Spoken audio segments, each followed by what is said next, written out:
do. This is going to be what we're going to try to cover today, and I'm going to try to follow on with my slides. So this is going to be the roadmap, like we say in the military. We're going to go into a little bit into the government and sunshine law, talk about that. We're going to get a little bit into public records, more into quasi-judicial, because this is a quasi-judicial board along with planning and zoning and the construction board are the three quasi-boards we have. And it's something new, as you can see, new. I went over some of the specific charter provisions that might impact you guys, as well as some of the changes that we made recently in the law when we did that charter review. All right, so the first question I want to ask is, what is the Sunshine Law? Well, there is kind of pretty big definition. Florida government and the Sunshine Law, also called the Open Meeting Law, because obviously it's open in the sunshine. It provides a right to access to our governmental proceedings as well as our process.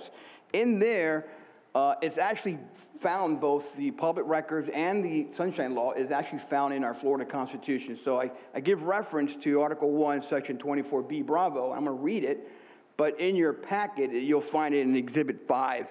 And B Bravo reads, all meetings of any collegial public body at which official acts are to be taken or at which public business of such body is to be transacted or discussed shall be open and noticed to the public. So it's important to note that it's not only just in our Florida statute, but it's governed, it comes from as well as our Constitution in the state of Florida. This is the main, in the military, all of us, except for you, I'm not sure if you are a council member, Dixon, in the military, but a lot of us in the military, we have that stomping your feet moment. This is one of those stomping your feet moments. This is the slide that really is the takeaway of what really Sunshine Law talks about. I've been told to stay close to the mic, not to wander too much. So these are the simple three requirements. Number one, it's got to be open to the public. Number two, reasonable notice, and that's defined by law, what reasonable notice is. It could be 24 hours, depending on what the contexts are. And minutes. Notice it doesn't say it's got to be, verbatim. It doesn't have to be a court reporter. It's just minutes need to be taken.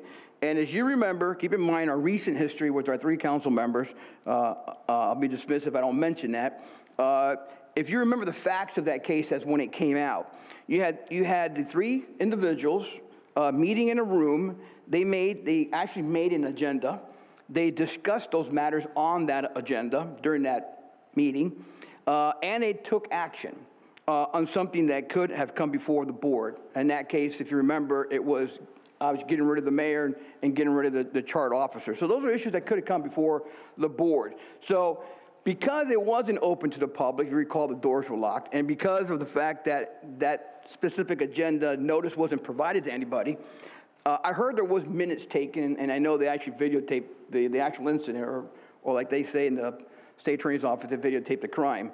So they actually had some minutes taken. But the bottom line is that two of those prongs were not provided. Therefore, it was a violation of the Sunshine Law. And this is a continuation of that. And that is when you have two or more people, in that case you had three, that they were in a meeting to discuss matters that could come before them in the future. In that case, they were actually discussing getting rid of the charter officers, which that could come before them, as well as somehow they thought they had the power of getting rid of the then sitting mayor, which was then Mayor Dodd. So that's pretty much those two slides are my foot stomping moment to take away. And as you see in your, I think it's Exhibit 2, if I recall correctly, Exhibit 1. Nope, Exhibit 1. You actually have your slides with little note stains you can take. I'm going to try to keep to 30 minutes. I'm Hispanic, so I can try talking quickly, barring any questions. And if you have questions, then I can't guarantee I'll stay within the 30 minutes. But nonetheless, this is the next slide. Who is covered under the Sunshine Law? Well, the big one to me, the first bullet, and I want to cover the last bullet, but any council member, including yourself, board, commission, state agencies, county, municipal corporation, which is us, elected or appointed. Some people don't believe that because they are appointed to boards, they're covered under the Sunshine Law, and they are. Third bullet's not that important, but the fourth bullet I want to also mention to you, one person acting on behalf of the board or a commission or acting as a liaison between the board. I call this the proxies. So, for example, if you have someone, that comes to, Councilmember Dodd and say, hey, how do you feel you're going to be voting on this annexation coming on the 8th? And Dodd said, well, I'm going to vote for it or whatever. And he goes, oh, okay, that's interesting because Councilmember Kelly told me that she's going to vote against it. So those are issues that now you're using proxies and they can keep talking to people. So just be careful who you share your information with. Keep it on the agenda. I'll keep it here during the dais, and that's probably my best takeaway. But proxies is another way of violating the Sunshine Law. If you recall where I'm from, Port St. Lucie, but where my previous employment in the city of Port St. Lucie had a similar issue where the actual attorney himself was the acting proxy between the mayor and getting a deal done and not sharing it with the others, and that was found to be a violation of the Sunshine Law. And of course, they were given a slap on the wrist. And we'll talk about sentencing or penalties in a little bit. So does the open meeting law apply to members elect? Let me get to that slide. The answer is yes. And of course, we have recently, actually we had two, but you've been a council member, but recently we have a brand new member to the board, Councilmember Kelly Dixon. So yes, as soon as she became elected or notified, not sworn in, but elected, she is subject to the Sunshine Law. So that being said, sir, ahead of time, I am not picking on you. But these are little takeaways, because not only am I want to talk about the law, I want to make sure you guys understand how to apply that law. So according to these fact patterns, you have candidate Kelly Dixon is campaigning and holding up signs along Main Street. I know that because I saw her every day during the early election. Along comes Councilmember Ed Dodd, who was also there, who is running for re-election and campaigning along Main Street. He tells Kelly Dixon, at that point Kelly, not Councilwoman, he tells Kelly Dixon all about the annexation agreement and what he would vote for.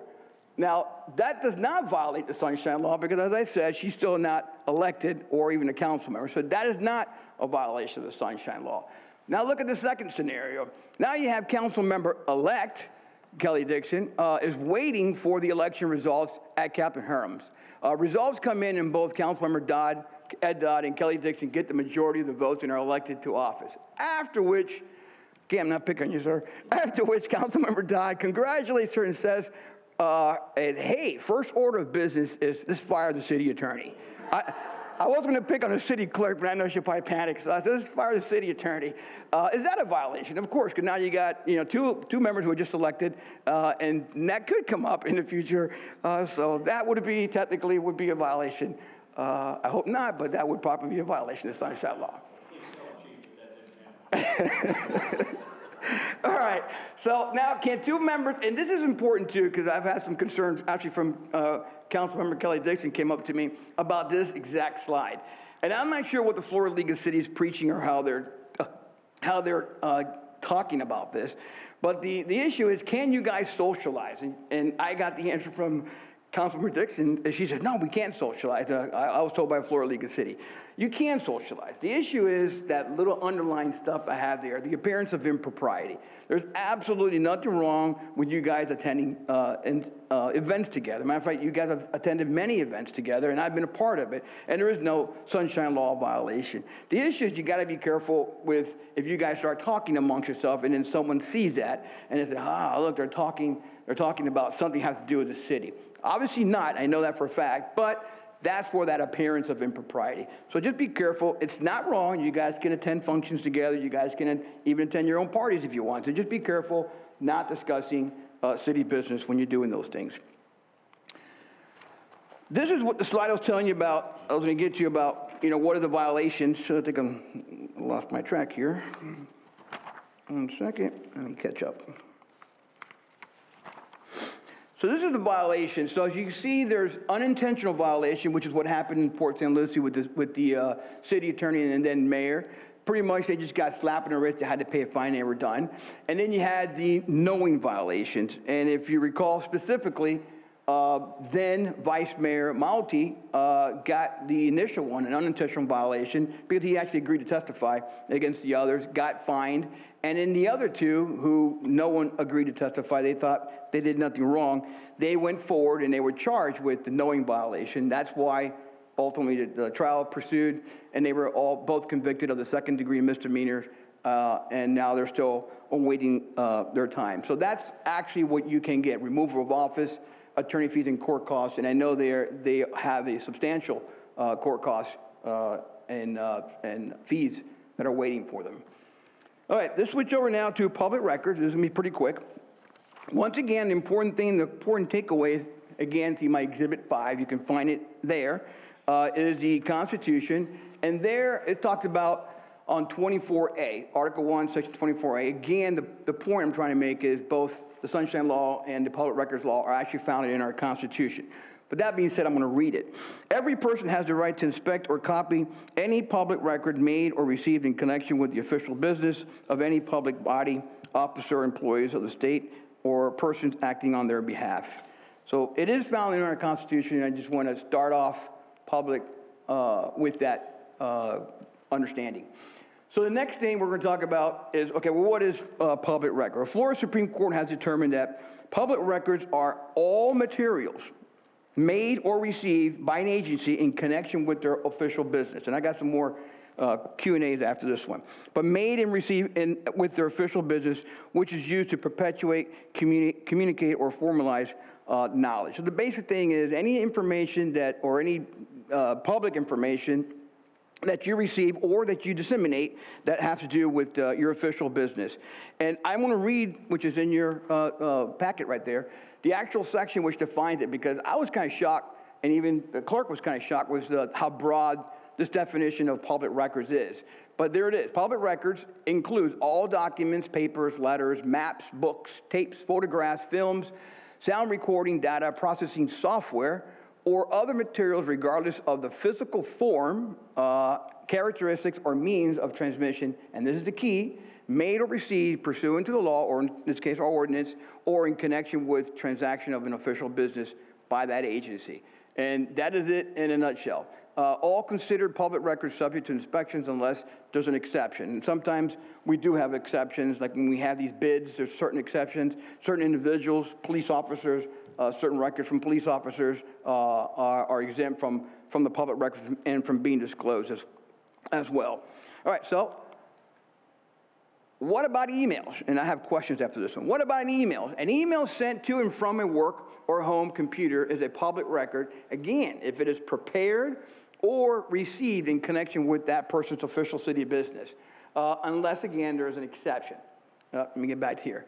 Florida Supreme Court has ruled that private emails, again, private emails, does not automatically become public. It depends on the contact. Just because it's stored in a government computer, and I have some questions in it following this.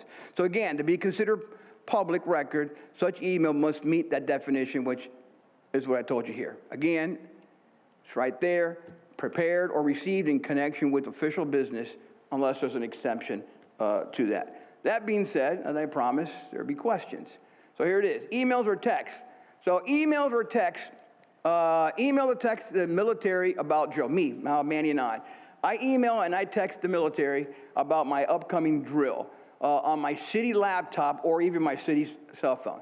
Is that a violation of the public? The answer is no. Why? Because it does not relate or pertain to, city business, or in this case, city Sebastian business, public or city business. So the answer is no. It's not a public record. Just to flip to that now, email or text, again, now I'm texting the city manager, Paul, from my personal laptop or even my cell phone pertaining to the annexation agreement. And the question is yes, that could be considered public record because that does relate to city business.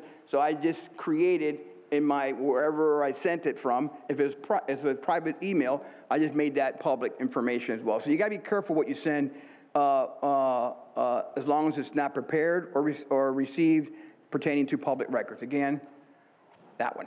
Anything prepared or received in connection with your business, city business. So text. What do I recommend? Should be short. As a lot of you guys know, I don't even leave messages. When I call you guys, if you guys don't pick up, I don't leave messages. Why? Because I don't want to create a record. So you guys see my number, oh, Manny called, I call him back. So I never leave messages. So again, text, if you got to text someone, make it short and to the point, something quick. And of course, avoid anything of substantive in nature. Social media, not public, obviously it's private. Meeting notes. A lot of people ask me that and that's why I put it in here. Meeting notes. You guys have your meeting notes now in front of you. Is that considered public record because now you have it?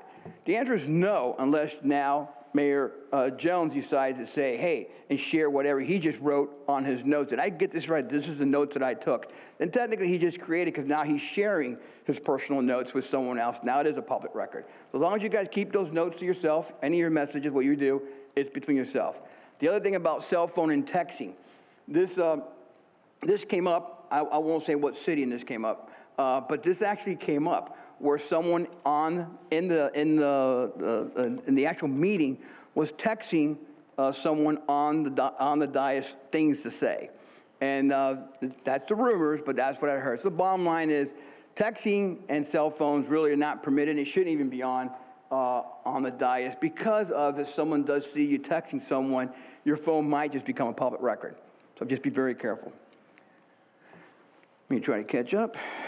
All right, so the next one, how long do you retain records? Well, in this case, I went to the city clerk. There is a retention schedule, and it depends on what the content of what it is. And it is depends on the content. And the city clerk, we do have a resolution. So as soon as that time frame comes of age, then obviously they properly dispose of those documents. So I just wanted you to know that. So just a quick summary. Obviously, open meeting laws. Make sure during advertised public meetings, minutes taken, reasonable notice. Those are the three takeaways, and two or more people in having a conversation about something that might come up. Public records, again, made or received, it relates to city business. All such public records should be provided to the city clerk for retention. And the last thing, if you have any questions, feel free to reach out to myself or Madam Clerk. All right, quasi-judicial. Is pretty important. Like I said, there's three bodies or boards that actually are quasi-judicial in nature. That's this board, as well as construction board and planning and zoning, and actually code enforcement. And now we have a new ordinance, which now that lien reduction, if you remember, that's also now quasi-judicial in nature. So the next couple of slides, actually next 12 to 13 slides, we're going to be talking about things like what's quasi-judicial, what's competent, substantial evidence, due process, and that thing called ex parte communication. So the main thing, the Florida Supreme Court did a review in the process language on the land use in their decisions and other decisions that apply to adopted policy. The court decision dramatically changed the way you, as decision makers, look at cases, and pretty much, as I underlined there, you're acting now as a judge. And in there, in that last bullet, I talk about those boards that we currently have right now, which are quasi-judicial in nature. All right, what is the difference between judicial, quasi-judicial, and legislative? Again, you see Exhibit 2A. That makes reference to in your little book here. Actually, in that 2A, there's actually an excerpt from our codes, which is 54-1-2.1, and that talks about everything that is legislative in nature and everything that's quasi-nature. But the whole thing, if you want to take away those first two little bullets, legislative is when you're going to implement or apply a policy. Quasi is when you implement or apply an adopted policy. So in other words, if you have a rule, or in this case we have an ordinance like the lien reduction, you guys already adopted that policy, but now we're going to implement that policy, we're going to interpret that policy, that will become quasi in nature. So if you're setting general rules or procedures, legislative. If you're going to be implementing that policy by interpreting that policy or that ordinance, then it's quasi. And again, I gave all those examples of the quasi-judicial boards that we have, and there you have that new lien reduction board as well. And that's found in 2A. So why does it matter? Quasi-judicial hearings are where decision implementing an adopted policy are considered. So like I said, like that ordinance we're going to have, once you guys implement your laws or once you implement your rules, these quasi-judicial, like planning and zoning, when they're going to interpret those rules or going to implement your policies, that's where this thing is considered. So you are acting again as a judge in that specific setting. The important thing is really the next couple of slides, and we're going to get more details into what they mean, but your decision's got to be based on competent, substantial evidence. Maybe a couple of you have heard me say that many times, especially during these boards. It's got to be based on competent and substantial evidence, and we're going to get into what that means. You must apply the applicable law. So you got to make sure that when you're in these proceedings, you're making sure you're applying the correct law to your set of facts, not something else.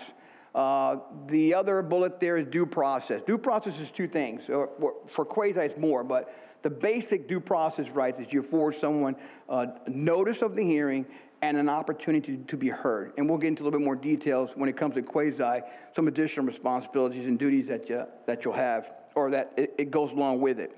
I attached in your Exhibit 2, my memorandum dealing with quasi-judicial. So it's in your packet. And by the way, Counsel and Mr. Mayor, all due respect, if anyone even wants this, I was remiss, I forgot to tell you this. The clerk made this available in the board section, correct?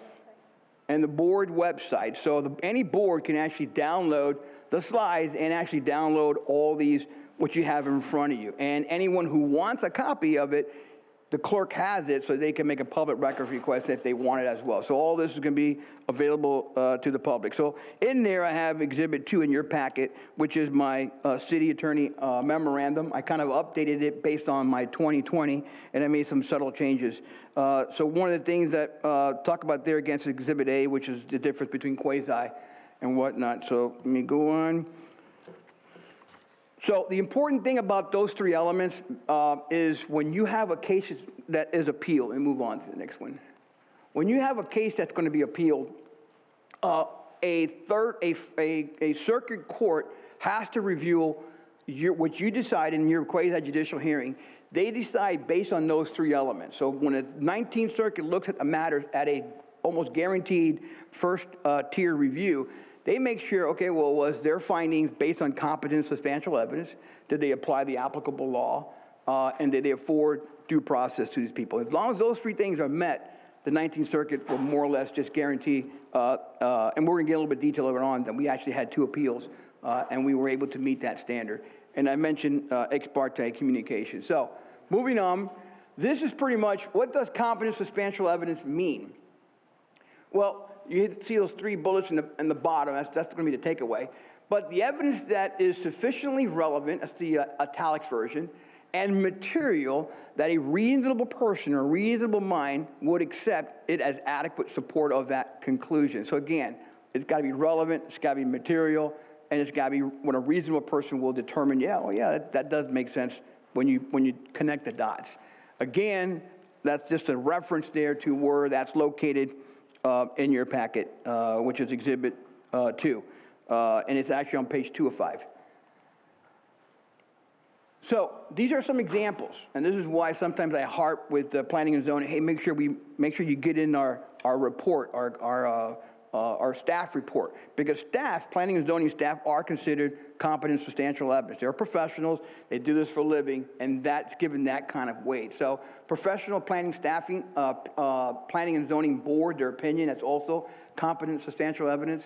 Professional experts, which I've never used here, but that's also. Sometimes layperson opinions that are fact-based on that specific issue can also be considered competent substantial evidence. So this is what's not competent substantial evidence: mere statements or opinions or speculation. Someone who just wants to come up and say, "Well, I object," and they provide you all these documents of everyone who signed a petition. Well, that's not really in a quasi-judicial hearing. That's not competent substantial evidence. You can give it any weight that you want. Even attorneys, when they argue, that's not competent substantial evidence because they're representing their client in their case. Letters, document, phone calls, emails, petitions, where there can be no cross-examination by the parties. And that's another issue when it comes to due process. I'm not sure if I skipped that slide, but that's the other element of due process. Not only do you give that person an opportunity, notice of the hearing and an opportunity to be heard, but you also got to give them an opportunity to bring in witnesses and cross-examine witnesses. I hope that slide's coming up. So next slide. Next slide is, must council, board, or commission make a finding of fact? Legally, no, but I like it because it's cleaner. So that's why I say, however, yes.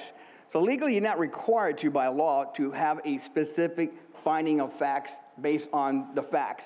But practically speaking, when you're hearing all these matters and people are applying all these facts to this case, you're basing your competent substantial evidence really upon those facts. That's what you're basing it on. So that's why I say that. And usually it's the one that when you do it that way, it's really difficult to overturn these kind of appeals when it goes to court. And that's a little note I put there in the back. So even though it's not required, a hearing record that includes a finding of fact based on competent substantial evidence are less likely to be overturned. So this is my recommendation about findings of facts. During the discussion deliberation portion of the quasi-judicial hearing, the council board is strongly encouraged to discuss the evidence and the testimony. Because sometimes we have the tendency when we're on the board that, you rely strictly on the reports given to you by the competent substantial evidence. But look at those things and then base it on some, and we tend to help you along that process. But read it and discuss that evidence and testimony. Those are your facts that you're basing that competent and substantial evidence. Again, look at page 2 of 3, actually 2 and 3 of page 5. So presented as it relates to the codes, ordinance, or criteria, that's the law, based on decision upon specific fact-stated findings. The last thing is important because I, as the attorney, ultimately draft up these final orders. So in these findings of facts, they should be recited in your motion, which you guys usually do, or your decision, or your magistrate, so that then I prepare my order, and ultimately it's signed by the mayor, and it's filed with the court. Okay, so what is due process? And this is where I'll tell you additional requirement. So due process means, like I already established, you got to get a person notice of what's going on and opportunity to be heard. All that is found on Exhibit 2, page 105. Quasi-judicial hearings meet the basic process requirement, which is the notice and the opportunity to be heard. But there you see the additional things that we have to do when we're having these quasi-judicial hearings. You have to allow them to present evidence if they so choose. They don't have to, but I'll give them that opportunity. Any evidence to prevent? No, okay. Put it on the record, when the applicants come here. Do you have any evidence you want to put forward? Yay or nay? Okay, record's clear, no evidence. Give them an opportunity once the city goes and they put on their case. Give the applicant an opportunity. Do you have any questions for, whoever that was? Give them that opportunity to cross-examine. They might not want to, but nonetheless, give them that opportunity so that the record is clear that they were given at least the opportunity. Also, another key thing is, Madam Clerk, as you know, when we get into these meetings, the witnesses have to be sworn to testify. You guys okay so far? All right, good. I think I'm doing good so far. All right, so this is another thing you guys have heard, ex parte communication. What is ex parte communication? Well, there it is. It is a communication made outside of the hearing and off the record. That's why it's ex parte. Such a communication could make your final decision with a presumption of prejudice. And there's a little example. That's just like if someone is appearing before the judge and they previously are talking to the judge about their case right before you go before the judge. You could be thinking, wow, that doesn't sound right. Why is that person talking to that judge and now he's before the judge? Same principle. Ex parte communications includes all forms of communication, investigation, site visit. And the reason why I underline those two things is you'll see eventually when we get to your codes that you guys do have an opportunity to actually conduct your investigation and do site visits. So if you do that as part of your investigation, you need to disclose that in your ex parte communication, that you actually went out, you did a site, you did your own investigation or whatever. So that's why I underline that, and you'll see that a little bit later on. So again, what's bold there, the safer course of action by you guys, the decision makers, the judges, is to avoid any ex parte communication. Just say no. Don't, unless you guys have to talk to them, but simple way is just say no. That way you protect the process. So there, ex parte communication must be disclosed by the council or the board before or during the hearing, during that meeting. So you got to disclose that stuff. And there, Exhibit 3 in that packet that I prepared and the clerk assisted me, there you're going to have her form that you guys have to fill out. So at least it's there. Now you know that if you have any of these things there, communication includes you communicated with them, investigation, site visits, make sure you disclose that. Same thing with because the case law is kind of weird on this one. I actually had to ask some opinions about this, but even communication, remember, you guys are judges, so think about you being in the role of a judge. So even if you have a communication, not with me, the attorney, but if you have a communication with staff on that matter who's going to present that case, disclose that as well. Because just like a judge in a matter, any inkling like that, and I had to ask it around. No, there's a case law that talks about that, but I could not find it. So I got some overwhelming support that, yeah, you should err on side caution and disclose, even if you had communication during those quasi-judicial hearings, even with staff, just disclose it. Again, that form is found in Exhibit 3 in your packet. Thus, providing an adverse party, this is what ex parte talks about, once you give that form and you write that, hey, you know what, I did do this, now you've given that adverse party reasonable opportunity to confront, refute, respond to, and or rebut any such disclosure to prevent that appearance of impropriety. Again, there is Section 2 now, B as in Bravo, there is specifically now the Florida statute section, which talks about ex parte communication. So, and the fact that you're giving them the opportunity to rebut the stuff. That's why I quoted that. So, again, ex parte communication, just make sure that if you have it, make sure you disclose it during the meeting. Okay, is there a special way to conduct a meeting? The answer is yes. Again, you'll find in your Exhibit 2C as in Charlie now, you'll find what council did back in 2020, which was Resolution 2035, and which was reestablishing all the procedures for quasi-judicial. And it's pretty in-depth. So again, I attached it, so you guys can feel free to look at it. Have any questions, let me know, and I'll be more than glad to fill you guys in with that. But that was the decision that you guys, the council, made as a body, and it does go through that order of proceedings of what you have to do when you have conduct, meaning, call the order, read it, and all that order, you go first, you go second, all that order is specifically spelled out in the resolution as well. All right, here's a summary, and then we'll move on to fun things. I'm just kidding. So here's a summary. Again, decisions to apply what you guys have already adopted when you're going to apply your law, that is quasi-nature. Proceedings, quasi, we do have a resolution which establishes what that is and the order, the pecking order of what you have to follow. Your judges, you're acting as judges. Again, talks about competent, substantial evidence, and I didn't go into that previously. But the reason why that's important when you're competent, substantial evidence, applicable law, and due process is we were actually have been appealed twice with our boards, and thank God that we did things correctly. We do provide our board with competent, substantial evidence. The applicable law is what it is, and they did apply it. And these people were given due process. We've been appealed twice. Once in the construction board, and they came back in our favor. And the other situation, if you recall, with Damien, when he appealed his code, that also came back in favor of the city when it came to that appeal. So those are two decisions. Since I've been in 3 years, we've only been challenged twice under me, and we've successfully won that at the 19th Circuit. All right, so and ex parte communication, you guys know. All right, so now the other thing I want to talk about, quickly as possible, we have a little booklet, as you guys know. This is the old version of it, and I'm going to get into where we're at with that at the end of this presentation. So what I did, all of this, I attached to your Exhibit 4. So what I'm reading on these slides is right on. I've made it in yellow, so it's really easy for you guys to follow what we're talking about. So what I did is I kind of broke down, not all of them, but some of the key provisions of our code, so that you guys can have an understanding of where we're at. So one of the main changes that we made, of course, now is a year residency requirement. That's at 2.02. Terms of commencement. Terms of newly elected council members shall commence when they are sworn in immediately prior to that first regular scheduled city council meeting held following that certification. So as soon as that happened, that's when your term begins. Duties of the mayor, I wrote some down there. Mayor shall preside at each meeting, city council.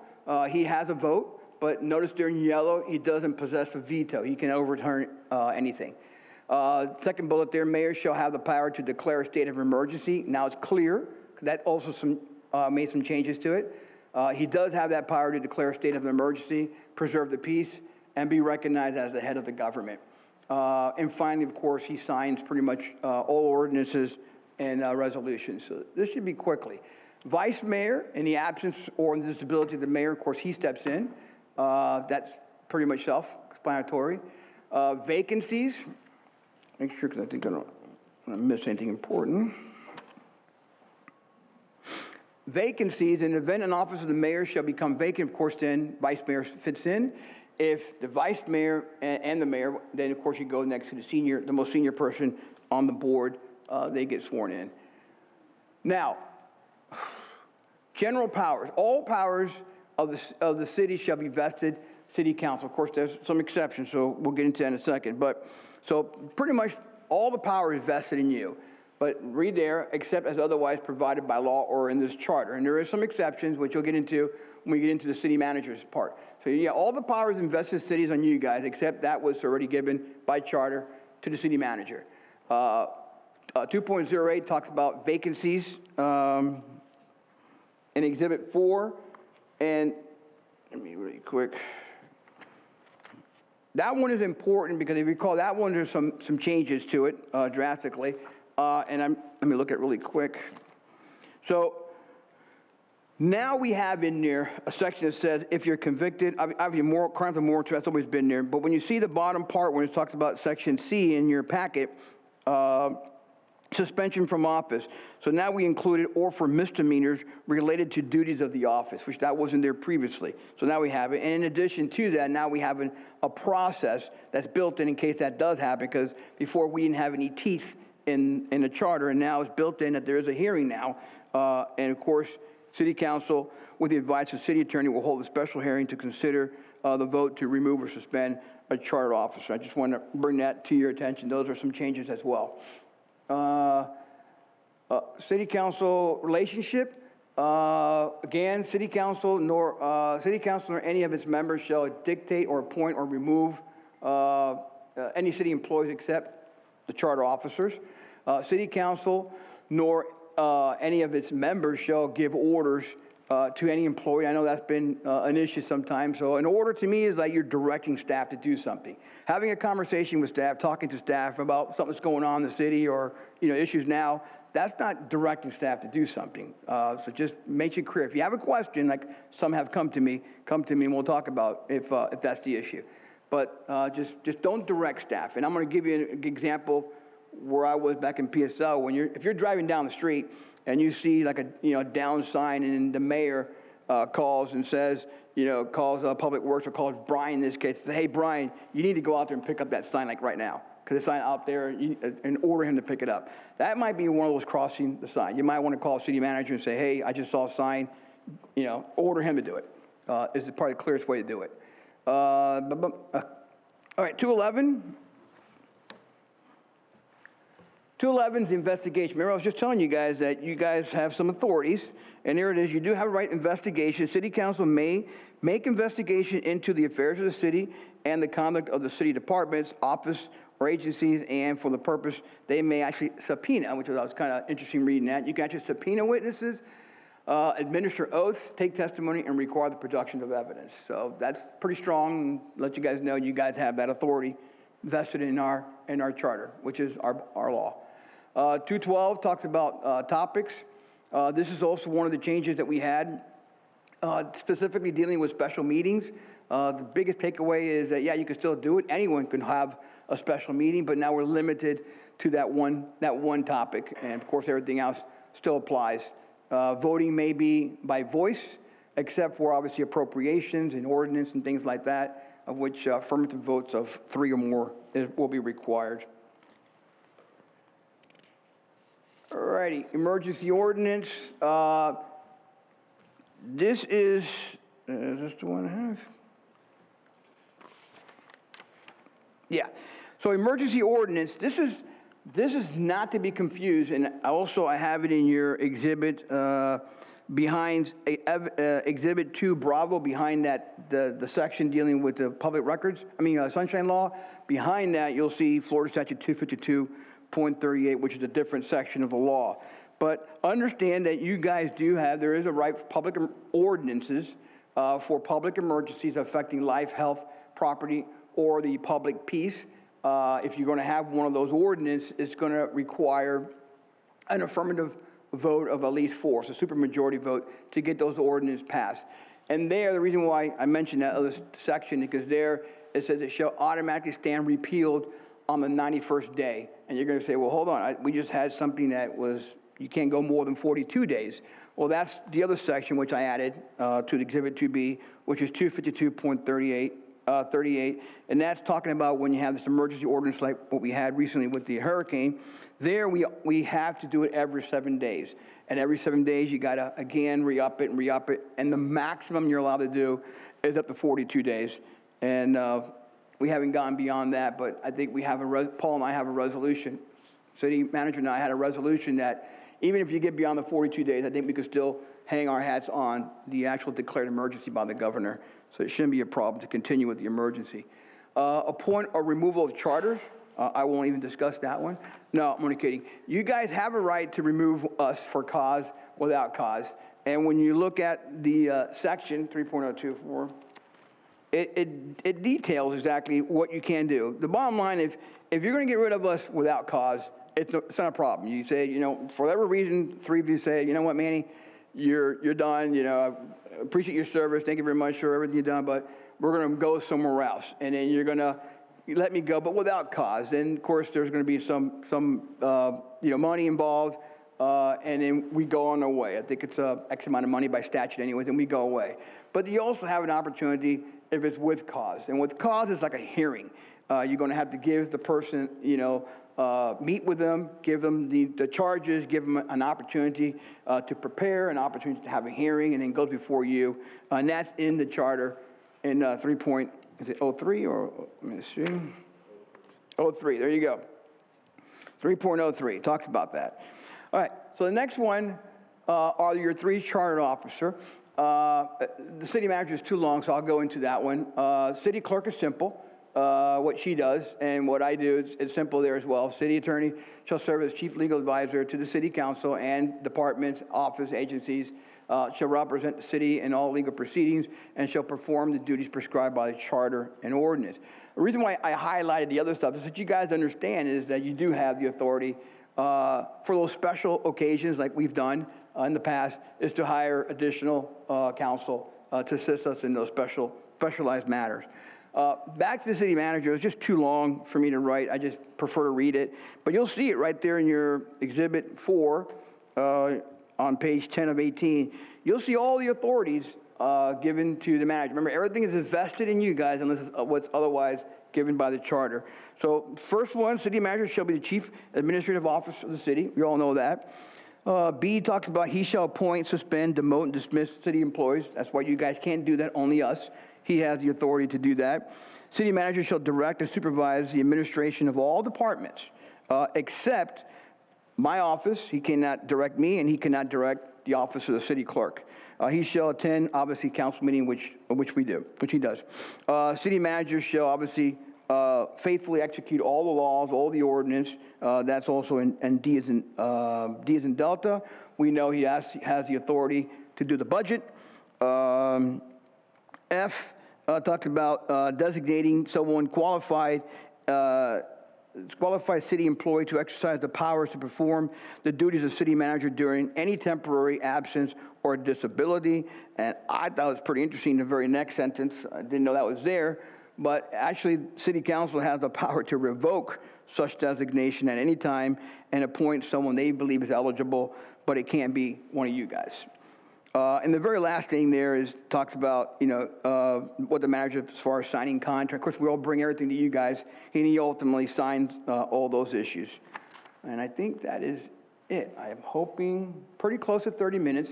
So this is some of the basic takeaways. I didn't want to talk about all these other sections because I didn't think that's that important, but it is in your packet. Article 4 talks about the election, filing for candidate, any issue with that, canvassing board. I learned what a canvassing board was when we had the special election with the recall. Procedures, interesting about tie votes. Before it was kind of weird, now it's by whatever the law says. Talked about entering government. So if you're interested in that, that's in Article 4. Article 5 are more of the general provisions. There, Article 5 is where you have the charter review, which I was a part of with the clerk as what were you? No. Yeah, charter review, yes, right, with the clerk, and also the city manager who was assisting. That was a fun time when we were doing that charter review. 15 people trying to agree to something. It's kind of interesting. Anyway, that being said, Article 6 is the transition, and this is what I want to tell you. I'll leave you with this. Update on the pamphlets, because I know some of you guys have asked me about where we're at with the pamphlet, why don't we have it? Well, first of all, Muni Code did a really, I think I shared it with some of you guys, did a really cruddy job, and I don't want to bash them, but didn't do a very nice job putting the packet together. It doesn't look like this anymore, what they were going to give us, which is nice. So when they offered us the proof, it was like almost, it was 4 by 6, and it was staples. The corners were staples. So it looked kind of unprofessional. I know this is not official, this is for informational purpose, but I want to look more professional. So when we saw the proof, we didn't like it. So then we went to another company, ABC Printing. They had a really nice proof. It's going to look just like this, just same size, same thing. Thing is going to be, what's it called, blue? It's going to be ice blue, because I don't know, I didn't know it was true, but apparently there are shortages of paper. So it's going to be ice blue. So it's going to be nice. I know Paul says it's his favorite color. Blue is my favorite color too. So it's going to be nice. And we are still waiting for the proof, correct? So we're still waiting for the proof. But once the proof comes in, we already agreed to the quote. It's way under budget. It's like $1,400 and change for 500. And once we get that, I think it takes about a week or two to get us to 500 copies. So I'm kind of excited about that. So other than that, Happy New Year's. Any questions? I think, something else we're doing, we're recording it, and this will be part of on the board. We're gonna take this piece. So if you guys have questions, feel free to ask. If not, I got nothing further.